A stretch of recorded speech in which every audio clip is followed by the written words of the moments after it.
ang trigo at ang damo, babala sa mga mapanirang loob. Mateo Kapitulo 13 talata 24 hanggang 30.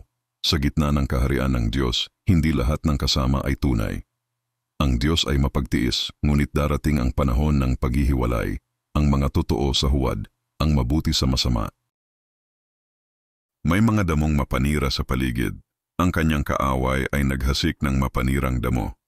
Sa ating buhay, may mga taong nagpapanggap na makadiyos pero sumisira sa kapwa, maaaring nasa simbahan, sa komunidad, o maging sa loob ng pamilya. Ang damong ito ay hindi madaling makita sa una. Mukhang trigo rin. Hindi agad-agad hinahatulan ng Diyos ang masasama. Hayaan ninyong sabay silang lumago hanggang sa anihan. Ang Diyos ay mahabagin at mapagtiis. Baka ang damo ay magsising tunay. Tungkulin nating magpatuloy sa paggawa ng tama kahit may kasama tayong hindi totoo. Pangalawang Pedro Kapitulo 3 talatang 9. Ang Panginoon ay hindi mabagal sa pagtupad ng kanyang pangako. Darating ang araw ng pag-ani, ang araw ng paghuhukom.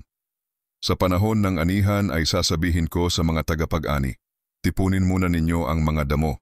Walang makakalusot sa hustisya ng Diyos. Ang mapanirang damo ay susunugin, sumasagisag sa kaparusahan.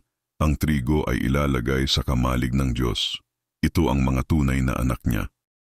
Galatia Kapitulo 6 talatang 7. Ano man ang ihasik ng tao, siya rin ang aanihin. Pagninilay, tayo ba ay trigo o mapanirang damo?